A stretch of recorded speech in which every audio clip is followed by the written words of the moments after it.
Yo, Kpaceguy here, what's going on YouTube? Welcome back to the channel, and today I'm making a video that I didn't expect to make, but I've been working on the new Rythmik subwoofer that I DIY'd myself. For the most part, I had it built by Alan Buttroom. Thank you so much, my guy. I'll link him down in the description box.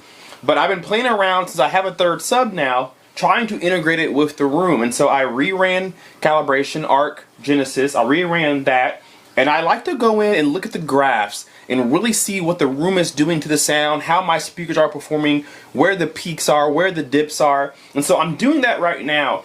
And it's very interesting what I received on the graph. I did 8 different points of calibration. So the middle seat, left seat, right seat, behind the middle seat, behind the left seat, behind the right seat, and then I did a few in front of the left seat, in front of the right seat, and so on and so forth. So I did about 8 different points just to give Anthem the best chance of seeing what's going on around this area and calibrate it to sound good.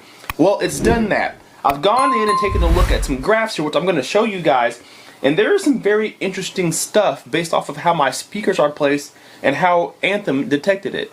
So if you haven't been watching my Project Rythmimic series, I built a Rythmik clone basically. That's a G25 HP clone. This is my actual Rythmik subwoofer here, the G25 HP, dual 15s in a sealed box. I love this thing, and they cost a lot, and they cost more with the supply chain issues.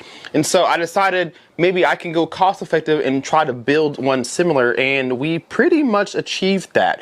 Now I had to run calibration to integrate it with the new setup. Since I moved my subs in different spots, I had to recalibrate the system and get it configured. Now, if you take a look at the room, my speaker placement's also interesting too. We now have a speaker tucked into a corner between the subwoofer and a desk. So that speaker right there is a no-no, right? We'll see that on the graphs. Everything else is relatively laid out relatively fine. Problems over here is this speaker is really close to whoever may sit here, which is nobody, but whoever does sit there, if I bring anybody over, it's really close to that speaker. Everything else is relatively fine. Atmos included is relatively fine. So Anthem has detected some issues that's actually really cool. And this is exactly why you don't want to have your system or your speakers in a corner. Take a look at the front left, okay? Here's what we're looking at. The red line is the combined measurement with level adjustment. So this is what Anthem was detecting when doing calibration. The green line is what they adjusted it to after calibration. The black line is the target curve. We want a pretty flat response as much as possible with all speakers. And so the red line here, see if I can make that bigger. I made it just disappear. That red line there shows you a huge peak around, what is that, 40 hertz up to around 80 or so. There's a giant peak in the mid-range, and that's because that speaker is sitting there in that corner. And this is why audiophiles or home theater enthusiasts, acoustic geniuses out there tell you don't put any speakers in the corner because you negatively amplify bass when you don't want to. And that's what's actually happening there, and you can see it in the graph. Now Anthem has tried to fix that problem. You can see the green line here. They reduced some of those frequency boosts that we were getting because it's in a corner. They dialed that back, and that allows me to get more of an even response. Now there's a little bit of a dip here, but that's okay because we have our subwoofers taking care of some of that extra oomph that we need. But you can see the huge mountain that we had, and now we have it more level with the rest of the green line to achieve a more flatter response. You guys can see that it dips off here. That's because my crossover is cut off at 60 hertz and it rolls off relatively quick, so that's why this line goes down so fast. That's because of my crossover. But you can see everything else is relatively flat within about 3 to 5 dBs of each other, each frequency, which is incredibly good. The only thing that's a problem here is that dip here. It's better to have a dip than a peak, because this is a nasty peak. This is quite a bit louder than, okay, look, right here at about 55 hertz, we're like 87, 88 dBs here. Around the 200, 300, 400, 500 frequency response range, we're under 80, maybe 77, 78. So there's almost a 20 dB difference between the upper mid-range and the lower mid-range frequencies, and that's how you get nasty sounds like that. So aesthetically, there's nothing I can do about that. With the way that I have my room laid out, that speaker has nowhere else to go. I can't move it over or it's going to be in the middle of the screen, right? And so it just has to be there. I can change my whole layout if I want to, but it causes more problems than not if I don't have it this way. And so what you do is you don't boost frequencies to meet this red line, you lower the red line to meet the rest of the frequency so you don't cause any problems. You can see my center channel wasn't too bad. It's in a good spot. It's pulled off a little bit away from the wall, centered in between both left and right, directly in the middle. If I'm sitting at my sweet spot, I'm directly facing forward, it's at ear level, and you can see that there wasn't too much to do to it. The center red line here is a little bit peaky around the 100 hertz range or so, but Anthem was able to kind of correct that, and you can see how smooth the response we end up getting because our placement's already good. If your placement is bad, then you have a lot more work to do that may not be able to be corrected. But if you relatively get your placing particularly right the first time, your room correction doesn't have a lot of work to do. Let's take a look at the right speaker. So the right speaker is more open. There's an open hallway behind it, pulled off from the wall. It's not in a corner. It's more towards the middle of the room.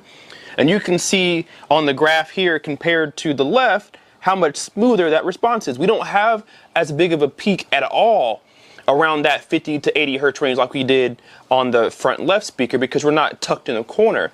You can see there are a couple dips here that Anthem was able to kind of add a boost to around the 100, 200 hertz range to kind of make it sound similar to the front left range. And so now these speakers are working together and they have a similar sound signature. So not only is putting a speaker in a corner a bad thing, but you change the acoustics from one speaker to another so they don't even sound the same anymore. And so it's super important to make sure you place your speakers right, especially when it comes to putting them in a corner. Now lastly, let's take a look at subwoofer 1 and subwoofer 2 because this is the reason why we did calibration in the first place.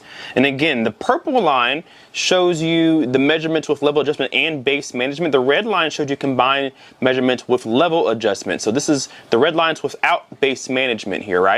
The black line is target curve, what we're trying to achieve.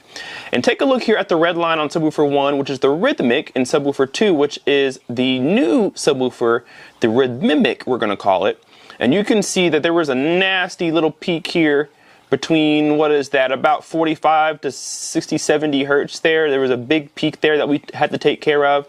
And this one in particular had a lot more mid-range oomph than the Rythmik did, and so we had to cut that down too.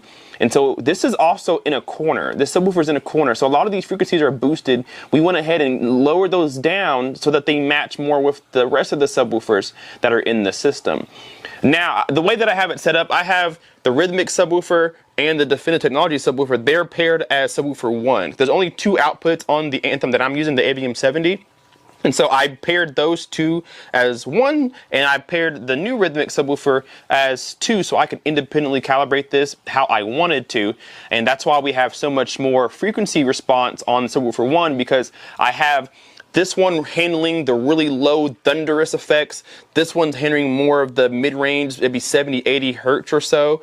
And then the one behind me is going to also do the low frequencies, but it's going to be more for in-your-seat chest thumping bass that I can feel in the couch. And so that's why it kind of drops off here, because we have so much subwoofer presence here on subwoofer 1 that we don't really need another bit of that added here on subwoofer 2. So now overall the frequencies sound really smooth. I had the low frequency section at flat so it doesn't roll off very quickly. I can change that to first here, and the black line starts to go down. I'll show you. I'll hit 8 and then you see the black line starts to change. If I hit, let's go to 6, black line starts to change. Hard to see on your end, but this just changes the slope of my frequency. How quickly do I want it to roll off? I have it on flat. Just give me all the bass you can, and then the amplifier I have to protect it. So we're good to go. So that's what I'm doing with my speakers, and even though my placement isn't ideal across all speakers, I can come in here and make them sound at least the same. I can cut down some frequencies here and leave that where it is so that these start performing at the same level. Same thing with my sub.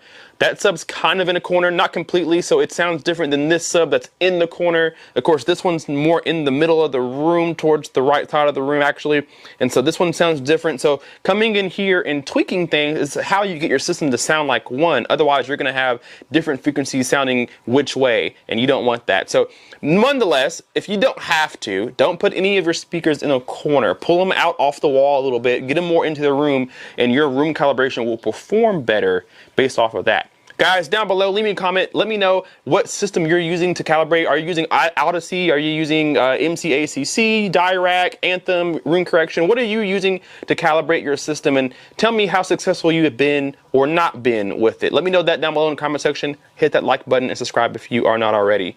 We will see you in the next video. Kpaceguy out. Peace.